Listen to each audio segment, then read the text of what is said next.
very much, Dr. Browner.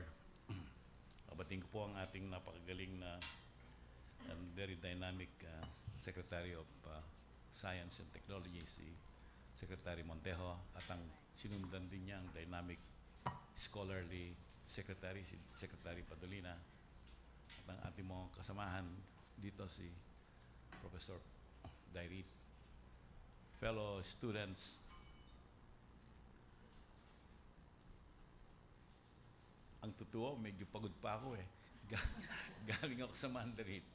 Nagkaroon ho ng isang symposium between European Union members at saka mga Filipinos on renewable energy.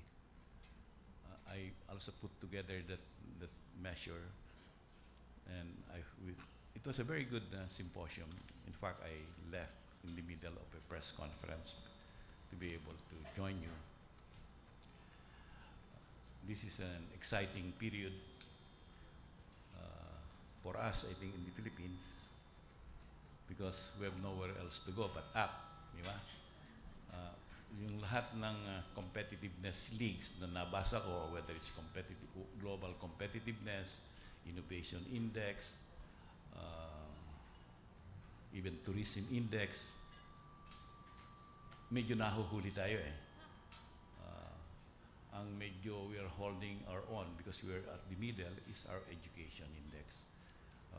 Nag-decline na rin ang ating educational standards and training standards, but we still are holding our own. Not in the first top third, but still in the middle. Doon sa ibang innovation, competitiveness, talagang we are in the bottom fourth or third. You know, I'm a student of studies like that. So when I start analyzing why the Philippines is constantly going down in competitiveness, going down in the competitiveness ladder, one of the stark finding I discovered is that mainly because of one criterion, the lack of technological capacity ng Pilipinas. In the other criteria, you know, political stability, democratic institution, we are faring well compared to other countries. But in terms of technological capacity, our ability to absorb technologies from abroad and originate our own, napakababa natin. And that is indicated too. That is also demonstrated by the showing of our students, whether in elementary or in high school, in international competition. Di ba? Sa math and science, medyo we are mababa ang performance natin. Even in our own domestic examination, ang elementary and high school natin, wala. Buti nga, para lumapit na lang kayo dito. You know, this is a fantastic facility. I didn't realize that Salle is so rich. That they can Akala ko Ateneo lang ang mayaman eh. Salle pala mayaman din. Meron silang first class hotel like this or facility like this. But anyway, our weakness in science and mathematics is being demonstrated by examinations taken by our elementary and high school students here domestically, as well as when they take international tests. So 6 years ago, I said we must do something about this lack of technological capacity. So I established, formed a congressional panel composed of senators and congressmen. We call it Congressional Commission on Science, Mathematics, and Engineering. So that takes care of math, science, and technology engineering. And And through a combination of projects and networking with the universities and our foreign friends, especially Dado Banatao, a leading inventor based in this in the Silicon Valley. uh, we put together initially yung ERDT. This is the consortium of 8 engineering universities so that we can produce X number of students or Filipino experts in the various branches of science as well as in engineering. So MS and PhD. And 4 years into the program, I think in the masteral field, we have already attained almost 86% of our goal of hitting a certain number, and maybe 44% of the PhD level. So what is the purpose of training these young Filipinos? Well, we want to put together a critical mass of scientists and technologists. Yun ang main aim niyan. And this science education is a very strong feeder system and complementary to that program, because we hope that we can continue that ERDT so that we can continue producing, replenishing our talents, because the world is already one village. Pretty soon, many of those graduates will be pirated, and countries will be poaching on our talents. I'm sure some of these people already have application or have already been approached or interviewed by foreign countries or foreign companies. Wala bang service, return service sila? Meron. How many years? How many years? How many years? Huh? 1-to-1? So for 2 years then. Okay, fair. Fair naman, huh?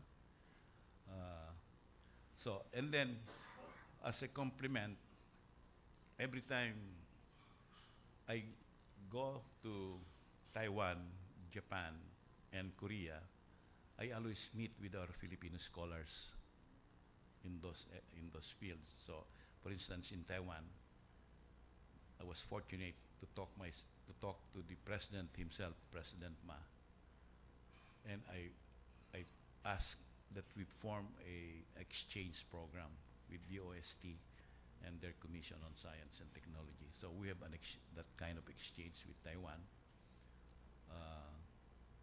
We have similarly formulated an exchange program with Korea. You'll be surprised, Korea is a highly technological society, probably the most wired in Asia. This school year, they're providing a tablet to every student in the Korean schools. Everyone will have a Galaxy. Imagine, kung meron kayo, isa-isa kayo, tigi-tigi sa Galaxy or iPad. But mas mura yata ang Galaxy probably with the same scope and application. But that's how wired Korea is. And you'll be surprised, there are about 300 students in Korea, half of them in science and technology. So it's really a joy meeting them, because some of them are already members of the, ano ba yung gumagawa ng artificial lab, yung the out of cell, professor, stem cell. But more than stem cell, they have, like in many years ago, they cloned a lamb. Don't there, cloning. Some of them are members of the cloning team in Korea. So imagine the advanced skills and knowledge they are acquiring, yung mga batang yon. And so I talked to them, and I talked to the Korean government, and we're going to sit down with Secretary Montejo so that we can forge a formal exchange agreement. Ganon din sa Japan. Now, in the case of these three countries, Taiwan, Korea, Japan, we don't have to fear that those kids will stay for good in those countries, because those societies don't usually accept di ba? Non-citizens easily. Like Japan, it's so hard to get a citizenship or residency in Japan. But if you were in the U.S., Canada, UK, Australia, it's so easy for us to get lost in their societies, you know, and not return anymore and just pay back your return service. Hindi ba? But hindi ba totoo yun? So, sana wag rin natin gagawin yun. Because we need your talent and services even for 2 years in our country, because that's how valuable you are to us. So yan ang program natin on how to build up a critical mass of scientists and technologies in our country, because the number relative to population is pitifully low. The UNESCO requires what, 360 technologists and scientists per million, per 100,000 or per million? Huh? Per million. We have only what, 168,000, only half. So talagang kulang na kulang tayo. Now, why is it important to push for science and technology? Because that's the one that's moving prosperity and creating wealth in the world right now. Hindi ba? As they said, there are 4 major technologies turning the whole planet, the whole globe. One is biotechnology. You know, new medicines, new plants, new health care delivery systems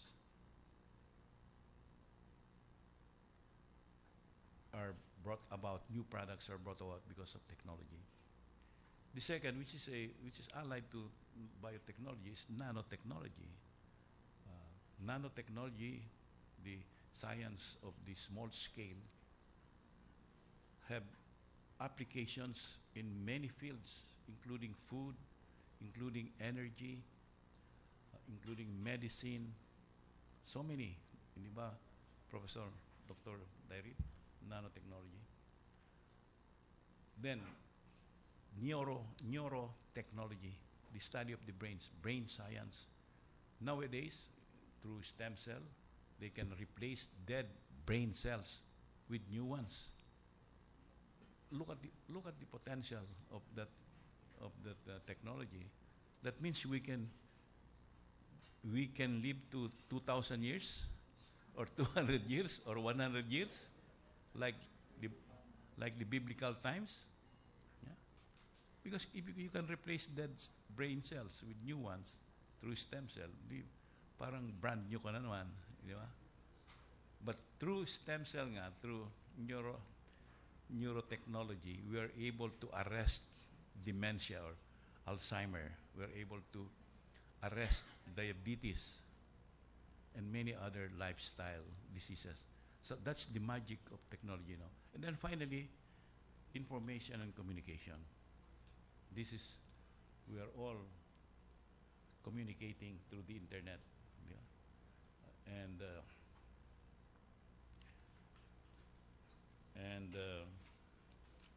that is a cross-disciplinary, cross-border technology. It cuts across biotechnology, nanotechnology, neuro, brain science, etc. And that's why the DOST will become a very important department for us. It's going to spearhead and lead this revolutionary technology. But we've got to act fast. We've got to build our manpower and our human resources in an accelerated way, the way you put it here, because the turnover is so fast, and the obsolescence of technology is also so fast. Technology changes practically every 3 years. So you've got to be up to date.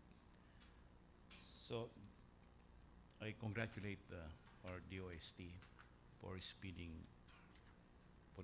up the build up of our human resources that will provide us the manpower to create wealth in our country.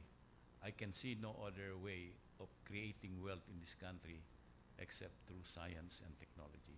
Of course, the social sciences are very important in this effort as well. The artists, the architects, the designers, they are also creators of wealth in this in the world. But the technologies must be provided by the engineers and the technologies that the social scientists may have conceived of. So they ought to work in tandem. Now, but since I don't know who's taking care of the social sciences, sino ba ang in charge ng social sciences sa atin? Medyo magugulo yata yung mga political scientists, mga historian, hindi ba? Mahirap silang. But anyway, no, we need artists and historian and social workers as well. So it is going to be an effort, a total effort on our part. We need to prosper because there's so many of us who are poor, and there are very few who are getting richer and richer every year. This income and wealth inequality cannot continue, because what's the use of being rich in an ocean of poverty? Baliwala rin, di ba? What's the use of having an island of excellence in an ocean of mediocrity? Ganun din sa education and training. Yan, yun. So we've got to aim at excellence, and no one will do that for us. It's going to be us, Filipinos, who will do that and provide the thinking and provide the labor in order to achieve our vision of becoming prosperous, or at the very least less poor than we are now. So I congratulate you all, and I hope that you don't change career so early, that you continue what you are doing now, because we need every single one of you in an effort to modernize our country and to leapfrog our development to the 21st century. Maraming pong salamat and good morning to you all.